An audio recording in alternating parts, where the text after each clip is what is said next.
히브리서 계속 공부하는데 오늘 말씀 보니까 예수님에 대해서 대제사장이라고 이야기하는데 14절 보니까 큰 대제사장 요 한 뼘 나오고요.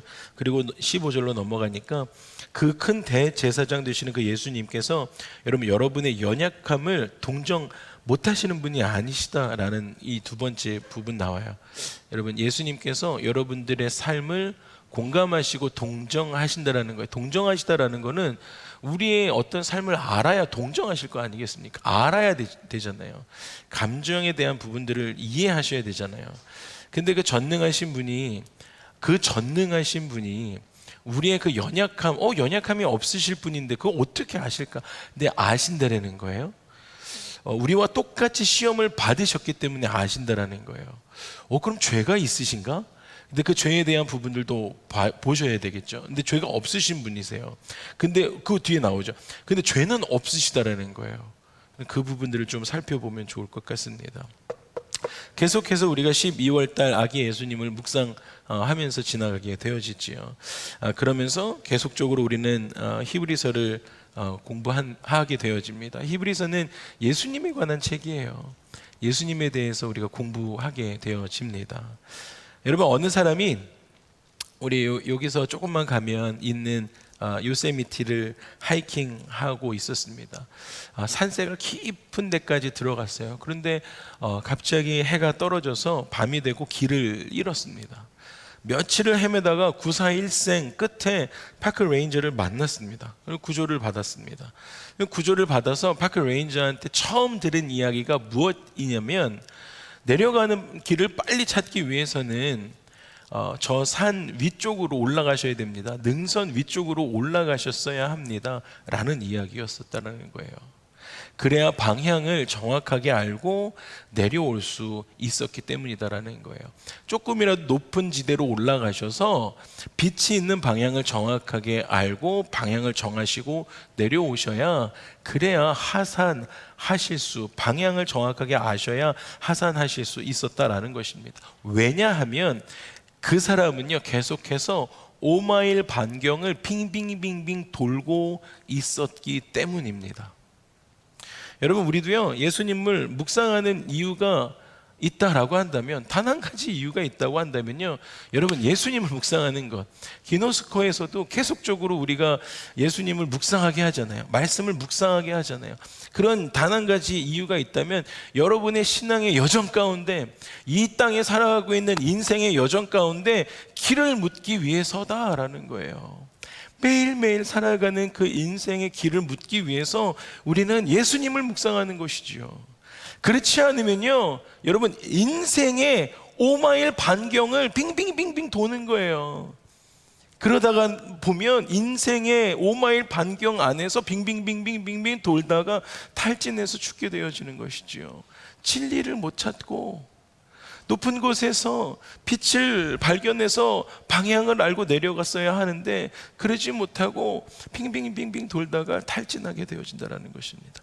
그래서 여러분, 예수님을 묵상하면요, 성경은 이렇게 이야기하죠. 진리를 알게 된대요. 그리고 성경은 이렇게 이야기합니다. 그 진리이신 예수님께서 우리를 자유케 해주신다라는 것입니다. 할렐루야. 우리가 묵상하는 이유이고 그 인생의 길을 묻기 위해서 예수 그리스도까지 나아가는 것입니다. 히브리서 기자가 그래서 그 예수님을 가리켜 이렇게 이야기하는 것이죠. 우리의 큰 대제사장이 있습니다. 근데 그 대제사장은 순천하셨습니다. 와우. 그리고 그 예수님은, 그 큰 대제사장은 하나님의 아들이시고 예수님입니다 라고 기록하고 있습니다. 여기서 큰이라는 말은 절대적인 의미를 갖고 있는 것이죠. 예수님과 비교할 수 없는 대제사장이다라는 것입니다. 왜냐하면 대제사장이다라고 기록하지 않고 앞에다 큰이라는 것을 붙이는 것은 일부러 붙이는 것이지요. 왜냐하면 유대인들에게 있어서 대제사장은 오직 그 대제사장만이 속죄의 일에 짐승의 피를 가지고 지성소 안에 들어가서 백성들을 대신해서 속죄 제사를 드릴 수 있는 유일한 사람이었기 때문이에요. 그런데 거기다가 히브리서 기자는 큰이라는 것을 붙이는 것이죠. 그냥 그 대제사장과는 다르신 분이십니다 라는 것을 이야기하고 싶어서 큰이라는 것을 붙인 거예요. 예수님은 왜 그 큰 이야기를 붙이셨을까요?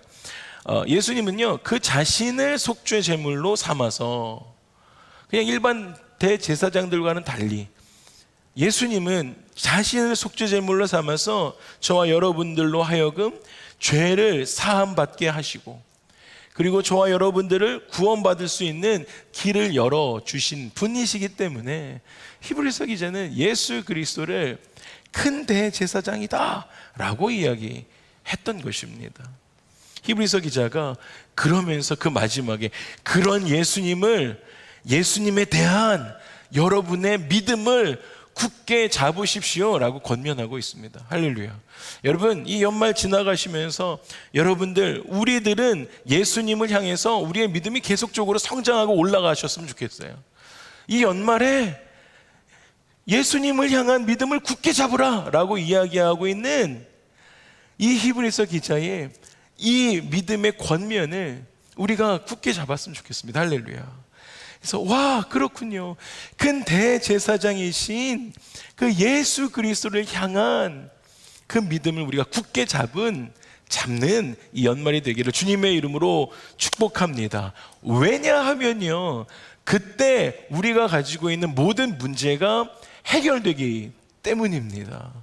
예수 그리스도 안에 있을 때 큰 대제사장이신 예수 그리스도께서 해결해 주신 그 일들로 하여금, 그 일들 때문에 여러분들, 그래서 예수 그리스도를 붙들기 시작할 때, 믿음으로 예수 그리스도를 붙들기 시작할 때 여러분들이 가지고 있는, 저와 여러분들이 가지고 있는 그 모든 실타래와 같이 꼬여있는 문제들이 풀리워지기 때문에 히브리서 기자는 믿음으로 예수 그리스도를 굳게 잡으십시오 라고 이야기하고 있다는 것입니다. 히브리서 기자는 나아가서 구약의 대제사장이 다른 연약한 자들을 용납했다라고 한다면, 아까 이야기했던 것처럼, 그래서 그 속죄제일에 그 일들을 했다라고 한다면, 예수님은 예수님에게 순종하는 모든 자에게, 예수님을 믿는 모든 자에게 영원한 구원의 근원이 되어 주셨습니다. 와, 예수 그리스도가 그러한 분이세요. 예수님은 여러분에게 그러한 분이시다라는 거예요. 구원의 근원이 되어 주시는 분이시다라는 거예요. 일반 그냥 대제사장들은 죄를 속죄해 주는 일들을 했잖아요. 그렇죠? 근데 예수님은 큰 대제사장이다라고 명명했던 그 히브리서 기자가, 그 예수님은 구원의 근원이 되어주셨다, 소스가 되어주셨다라는 것입니다. 이것은 서로 비교할 수 없는 사역이에요. 대제사장의 사역과 큰 대제사장으로서의 사역이 비교될 수가 없는 것이다라는 것입니다. 히브리서 기자는 그래서 그 이후에 하나님의 아들이시면서, 그러면서 받으신 그 고난, 그런데 그것을 어떻게 하셨냐면 예수님이 순종하셨다라는 거예요. 순종하시면서 그 순종으로부터 배워서 온전하게 되셨다라고 이야기합니다. 와우, 순종하셨구나. 그러면서 온전하게 되셨다라는 것입니다. 이것이 이 말씀에 몇 가지 내포하고 있는 의미가 있습니다. 먼저 하나님의 아들이 고난당하심에 대한 놀라움이시죠. 와, 하나님의 아들이 굳이 왜 고난을 당하셨을까? 그냥 말씀으로 정리정돈하셨으면 될 터인데 그러지 않으셨어요. 하나님께서 아들이 되셨는데요, 사람이 되셨어요.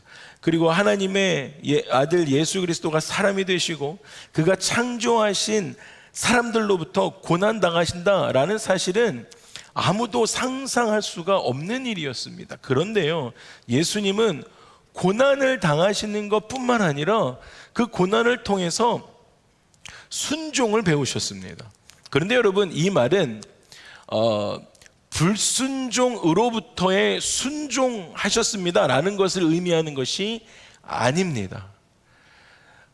불순종으로부터 있다가 순종을 했어요 라는 것이 아니다라는 거예요. 엄마가 방을 치워라 라고 했을 때 치울 마음이 없었는데 순종해서 치우는 그런 정도의 상황이 아니다라는 거예요. 어떤 상황이냐라고 한다면 인간에 대한 하나님의 요구사항, 리콰이어먼트가 있으셨던 거예요. 하나님께서 인간을 향해서 리콰이어먼트를 예수 그리스도께 주셨어요. 그것에 대한 순종이 이루어졌다라는 의미입니다. 또 한 가지 예를 들면 아담은 하나님께 불순종한 것이죠. 아담은 태초에 하나님을 향해서 불순종한 거예요. 그런데 예수님께서는 하나님의 리콰이어먼트에 대한 순종을 하신 거예요. 불순종으로부터 순종을 하신 게 아니다라는 거예요. 그리고 예수님의 순종의 결과는 무엇이 되었습니까? 하나님 앞에서의 온전함이었다라고 성경은 기록하고 있습니다. 여러분, 그래서 예수님에 대한 오류가 없는 것이지요. 예수님에 대한 죄도 없으시고요, 성경은. 그리고 불순종으로부터의 순종도 없고요. 그래서 그 순종하셨습니다 라고 이야기하고 다음에 나오는 단어가 예수님의 온전함에 대해서 말씀해주고 증거해주고 있다라는 것이에요. 그래서 그 온전함이 어디까지 갑니까? 구원함에 이르기까지 가는 거예요. 그 예수 그리스도의 순종에 대한부터 시작하심이 우리를 살리신 거잖아요. 그것이 어디로 연결됐습니까? 온전함이 되셨대요, 말씀이. 그리고 그것이 우리에게 영원한 구원의 근원이 되신 거예요. 예수 그리스도가. 그 구원의 근원은 예수 그리스도이십니다. 할렐루야. 구원의 근원은 그 소스의 그 파운데이션의 처음은 예수님이신 것이죠. 그것을 히브리서 기자가 선포하는 거예요. 예수님에 대해서 계속적으로 우리 가운데 말씀해 주시는 것입니다. 여러분, 우리가 예수님을 믿기 시작할 때 예수님의 그 온전하심이 저와 여러분의 온전함이 됩니다. 구원으로 연결되기 위해서예요. 그리고 하나님의 자녀가 되는 자격을 얻게 되는 것이지요. 예수님이 그렇게 해주셨기 때문에 우리가 그 안으로 들어가는 거예요. 그래서 히브리서 기자는 이런 예수님을 믿는 믿음을 굳게 지켜라 라고 우리 가운데 강권하는 것입니다. 여러분, 이 연말 가운데 우리가 그 믿음 지키셔야 돼요. 어떻게든 말씀 앞에 머무시면서 예수님을 향한 그 믿음을 지키셔야 하는 것이에요. 해보십시오. 말씀 앞에 머무시면서. 그래서 14절에 그러므로 우리에게 큰 대제사장이 있다라는 거예요. 그분은 어떤 분이시냐면 승천하시니 누구예요? 곧 하나님의 아들 예수님이십니다. 여러분들에게 선포합니다. 연말에 우리가 믿는 도리를 예수님을 향해서 굳게 잡으십시오 라고 이야기합니다. 할렐루야. 이러한 연말 되십시다. 그래서 여러분, 우리를 위해서 큰 대제사장이 되셔서 이 세상에 오신 예수님께서 우리의 연약함을 동정하십니다. 우리의 그 연약함이란 우리로 하여금 연약함이 무엇이냐면 우리로 하여금 죄를 범하도록 유혹하는 사탄 앞에서 연약함을 이기게 하는 것입니다. 우리의 연약함은요, 자꾸 그 템테이션에 넘어가는 게 우리의 연약함이에요. 하나님은 예수 그리스도를 향해서 리콰이어먼트를 주시고 예수님은 그것에 대해서 순종하심으로 온전함을 이루셨는데 우리는 그래서 예수 그리스도를 굳게 잡음으로 그 온전함에 이르게 되어지는데 자꾸 어떻게 돼요? 우리의 연약함으로 온전함에서 넘어지는 거예요. 연약함이 있는 거예요. 그 연약함에 대한 설명이 뭐라고요? 네, 자꾸 죄를 범하도록 유혹하는 사탄 앞에서의 연약함이다라는 거예요. 우리의 연약함은 템테이션에 대한, 죄를 향한, 마치 아담과 하와가 선악과 나무 앞에서 뱀에게 유혹당할 때처럼의 연약함을 이야기하는 것입니다. 여러분, 우리는 하나님의 모양과 형상대로 지음받았습니다. 우리는요, 하나님의 모양과 형상대로 지음받았어요. 그런데요, 그러면은 하나님하고 모양대로 형상대로 지음받았잖아요. 온전해야 돼요. 온전해야 합니다. 그런데요, 우리 조상 아담의 범죄로부터 우리 지금 이 시간까지 이르기까지 늘 사탄의 유혹 앞에서의 연약함에 노출되어 있는 거예요. 그것이 연약함인 거예요. 그거를 연약함이라고 이야기하는 것입니다. 마치 이런 것이죠. 115도가 넘는 그 뜨거운 여름에 말라 죽어가고 있는 나뭇가지처럼 우리는 연약한 거예요. 그 나뭇가지가 그 사막 한가운데 널브러져 있을 때 거기 힘이 있나요?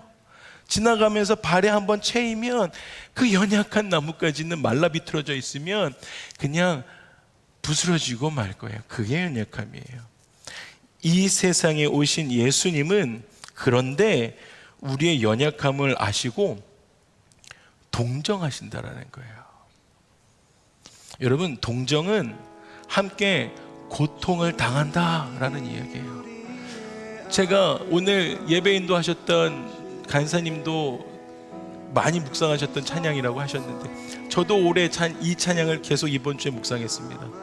여러분, 지난주에 세 번째 딸 지아가 많이 아팠습니다. 3일 동안 열이 안 내리는 거예요. 3일 동안 아팠어요. 동네에 해열제가 떨어져서 엄마가, 사모가 몇 군데 약국을 돌아다니는데 해열제가 없는 거예요. 찾다가 안 되니까 어른 해열제 반을 잘라서 먹였는데도 열이 안 떨어지는 거예요. 여러분, 3일 동안 지아를 돌봐주면서 엄마는 같은 아픔을 느끼더라고요. 열이 안 나는데, 엄마는 열이 안 나는데 같이 아파하더라고요. 여러분, 그게 동정입니다. 여러분, 주님이 우리의 아픈 마음을 아신대요. 그리고 가까이 오셔서 우리의 아픔에 공감하신다라는 것입니다. 가사가요, 우리 가운데 찾아오셨던 그 주님이 우리의 모든 상황에 공감하십니다 라고 이야기하고 있어요. 이 공감하시네라는 찬양의 가사였습니다. 여러분, 예수님도 우리의 연약함을 보십니다. 아세요? 그게 연약함이었어요. 여러분의 연약함을 알고 계십니다. 그리고 같은 느낌으로 고통을 느끼시는 거예요. 왜냐하면 그 죄 앞에서, 왜냐하면 예수님 자신이 모든 일에 우리와 똑같이 시험을 받으셨기 때문입니다. 예수님이 다 당해보셨기 때문이에요. 여러분, 예수님이 우리를 모르시지 않으세요? 우리의 연약함, 죄의 유혹까지도 다 아십니다. 왜냐하면 예수님은 우리가 당할 수 있는 시험을 예수님 다 당하셨기 때문입니다.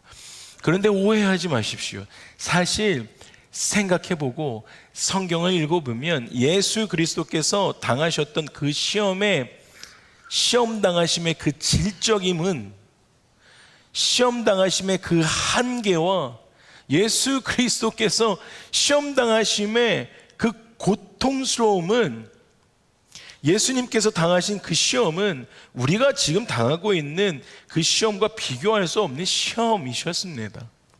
우리는 시험을 당하기 시작하고 얼마 지나지 않아서 사실은 그 연약함으로 인해서 쓰러지고 마는 경우가 훨씬 더 많죠.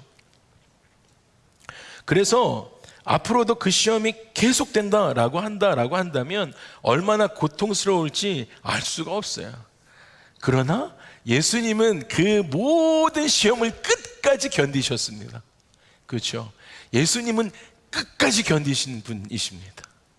인간 중에 누구도 경험해 보지 못한 시험을 당하셨고 그 시험이 가져다 주던 고통을 받으셨습니다. 예수님 자신만이 그 시험이 어느 정도였었는지 온전히 아시는 거죠. 사실 예수님의 그 시험과 저와 여러분이 당하는 그 연약함과 그 시험을 1대1로 매칭해서 비교할 수는 사실 없을 것입니다. 그래서 우리와 같은 시험이지만 예수님께서 당하신 그 시험의 질적인 그 농도와 그 상황들을 1대1로 비교하면서 전혀 같다라고는 할 수 없을 것입니다. 그럼에도 불구하고 그렇기 때문에 예수님께서는 여러분들이 맞닥뜨린 그 상황과 처지와 환경과 연약함과 아픔과 그 시험을 우리와 같이 동정하세요. 그리고 같이 아파하십니다. 여러분의 관계적인 문제, 여러분의 보스와의 문제, 여러분의 삶의 어려움, 재정적인 어려움 다 아파하십니다. 예수님은 또 다름은 시험 당하셨지만 죄를 짓지 않으셨어요. 물론 우리는 예수님은 성자 하나님이시기 때문에 예수 그리스도 자체가 죄가 없으시고 또한 죄를 지으실 수도 없는 분이십니다. 그렇다고 하더라도 예수님이 당하신 시험이 마치 그냥 종이 위에 그려진 가벼운 것처럼 생각해서는 추측해서도 안 됩니다. 예수님은 원래 죄가 없으시니까, 단단하시고 엄청 스트롱하신 분이시니까 예수 그리스도 앞에 와가지고 시험했던 그런 모든 그런 템테이션이든 그런 것들이 그 죄가 없으신 분이시니까 다 프로텍트가 됐던 거 아니야? 라고 생각해서는 안 된다라는 거예요. 그의 죄 없으심은 그가 이 지상에서, 이 세상에서 참 인간으로 사시면서 성육신하셔서 있으셨을 때에, 사탄으로부터의 시험 받으셨을 때에 당하셨던 것이기 때문에요. 예수 그리스도는 인간으로서의 치열한 전투에서 이기시고 또 이기심으로 쟁취하셨던 죄 없으심이시기 때문이에요. 그러니까 예수님이 죄 없으심으로 가지고 오셨던 것은 성육신으로 인간으로서의 가지고 있으셨던, 그래서 쟁취하셨던 죄 없으심이다라는 것입니다. 우리에게 큰 대제사장으로 오신 예수님은 모든 시험을 이기시고 하나님 앞에서 온전하게 순종하심으로 우리를 위한 영원한 구원의 근원, 영원한 구원의 소스가 되어주신 것입니다. 여러분, 하나님의 아들 예수님, 우리의 큰 대제사장이신 예수님께서 우리를 위하여 행하신 그 순종으로 인해서, 예수님이 그렇게 순종해 주셨기 때문에 우리가 하나님께로 나아갈 수 있는 큰 대로가 열리는 거예요. 와우, 하나님께로, 예수 그리스도를 통해서. 그리고 여러분, 우리가 하나님께 나아갈 수 있는 모든 장애물을 예수님께서 제거해 주셨습니다. 그래서 하나님께로 나아갈 수 있는 길과 진리와 생명이 예수님이 그렇게 해서 되어주신 것이에요. 그래서 이제 우리는 하나님의 아들 예수님에 대한 믿음을 굳게 붙들고 은혜의 보좌 앞으로 달려나아가야 됩니다. 이 연말에 우리는 그거 해야 해요. 히브리서 공부하면서 그거 하셔야 됩니다.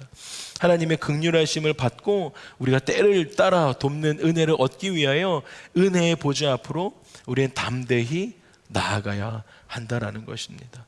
여러분, 왜 우리가 긍휼하심을 받고 때를 따라 돕는 은혜를 얻기 위하여 은혜의 보좌 앞으로 나아가야 할까요? 왜 우리가 은혜의 보좌 앞으로 매일매일 나아가야 할까요? 네, 아까 말씀 나누었던 우리의 연약함 때문입니다. 우리가 가지고 있는 그 연약함 때문이에요.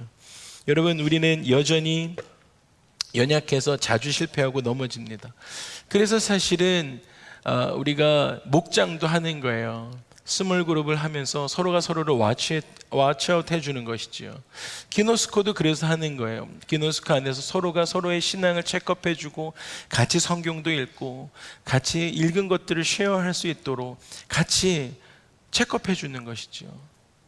그런데 그런 것들이 없으면 우린 연약해서 자주 실패하고 넘어질 수밖에 없습니다.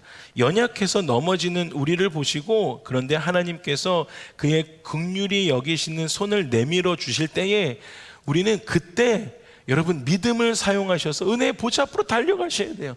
여러분, 믿음을 사용하셔서 하나님께서 내밀어 주시는 그 손을 붙들어야 합니다. 여러분, 꼭 그렇게 하셔야 돼요. 여러분, 모든 일에는 타이밍이 정말 중요합니다.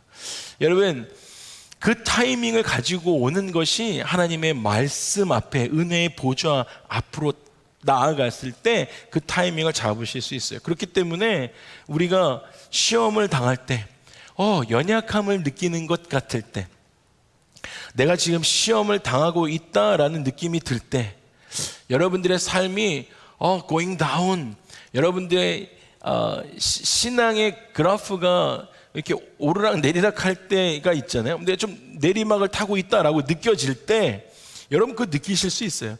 그럴 때 여러분을 도우시는 하나님의 은혜를 정확한 시간에 발견하기 위해서는 우리는 그 즉시 은혜의 보좌 앞으로 나아가셔야 해요. 그 은혜의 보좌 앞으로 나아가셔야 합니다. 그때 하나님께서 우리로 하여금 그 시험에서 벗어나게 하시고 그 믿음의 사이클이 내려오게 되어지는 그 사이클을 다시 반전시키셔서 하나님의 보좌 앞에서 풀리 채워지게 해주시는 그 은혜를 만끽하게 넉넉하게 이기게 해주실 것이기 때문입니다. 여러분, 그 타이밍을 놓치시지 마셔야 합니다. 그래서 고린도전서 10장에 이렇게 이야기하는 것이죠. 사람이 감당할 시험 밖에는 너희에게 당한 것이 없다. 오직 하나님은 믿부다, 믿을 만하신 분이시다라는 거예요. 너희가 감당하지 못할 시험 당함을 허락하지 않는다라는 거예요. 여러분이 당하고 있는 그 시험 가운데는 은혜의 보좌 앞으로 달려 나아가셔야 된다는 거예요. 그리고 근데 그때 손을 내밀어야 시험 당할 쯤에 또 피할 길도 주신다는 거예요. 그냥 이 말씀 붙들고 아무것도 하지 않으면 그냥 당연히 하나님이 그냥 우회의 길을 주시겠지라는 것이 아니다라는 거예요. 그래야 시험 당할 쯤에 또한 피할 길도 내어주신다. 너희로 능히 그것들을 감당하게 해주신다라는 것입니다. 여러분, 시험 당할 쯤에 또한 피할 길을 내사, 그것이 여러분 우리 가운데 시험 당할 쯤에 우리 가운데 손을 내밀어 주시는 그 하나님 발견할 수 있게 되어지는 것, 하나님의 은혜의 보좌 앞으로 나아갈 때 하나님의 손을 발견하실 수 있습니다. 그래서 히브리서 기자가 이야기하는 예수님께 나아가서 예수님을 우리의 믿음을 들어서 믿음으로 예수님을 붙드는 그 순간을 이야기하는 거예요. 말씀을 마무리하겠습니다. 예수님께서 우리가 받는 시험을 받아보셨기 때문에 우리를 긍휼히 여기세요. 예수님께서 그 시험을, 우리가 당하는 그 모든 시험을 아시기 때문에 우리를 자비롭게 여기십니다. 예수님이 우리를 이해하세요. 공감하십니다. 그리고 우리를 능히 도우실 수 있습니다. 공감하시고 동정하시고 예수님께서 아파하십니다. 예수님께서 손 내미십니다. 그때 꼭 잡으셔야 해요. 히브리서 기자가 오늘 예수 그리스도에 대해서 큰 대제사장에 대해서 설명하시고 나서 우리 가운데 이야기하는 건 이거예요. 멀리 계신 예수 그리스도가 아니고 예수님은 우리와 같이 사람의 몸을 입고 이 땅에 오셔서 모든 아픔을, 모든 시험 당하심을 당하셨는데 죄 없으심으로, 온전하심으로 우리의 구원의 파운데이션이, 소스가 되셨습니다 라고 이야기해 주시는 거예요. 그리고 나서는 이렇게 얘기하는 거예요. 그 구원을 굳게 잡으십시오. 할렐루야. 여러분, 예수 그리스도를 굳게 잡으시며 나가십시다. 그러시면서 예수님이 우리를, 그 전능하신 분은 내 아픔 안 당해 보셨으니까 모르시죠? 아니라니까요. 예수님이 여러분들을 이해하십니다. 우리 함께 찬양하고 기도하고 싶습니다. 함께 일어나셔서 찬양하실까요?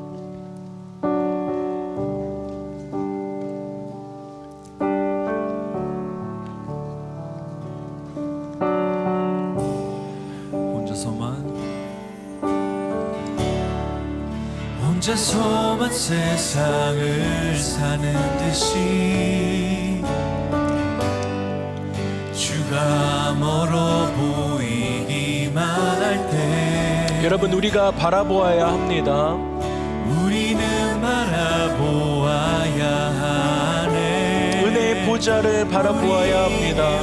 오셨던 주님을 혼자서만 세상을 사는 듯이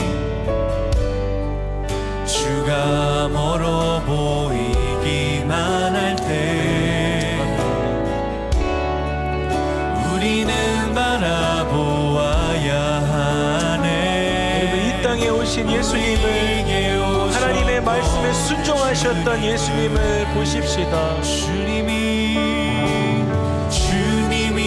우리의 아픈 마음을 아시네. 아멘. 가까이서 우리의 아픔에 공감하시네. 우리 가운데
제사장 되시는 예수님께 나아가는 것입니다. 할렐루야.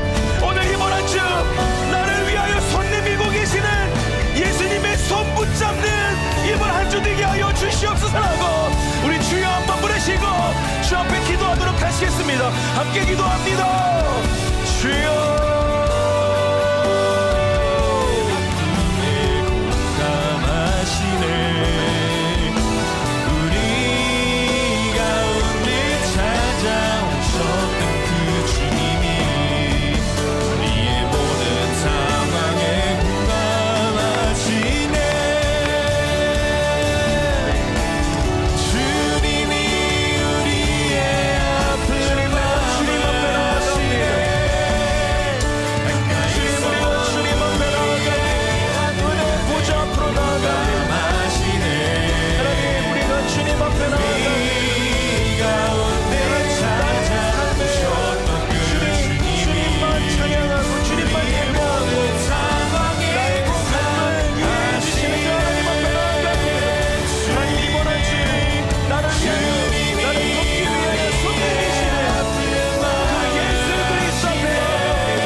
찬양하실까요?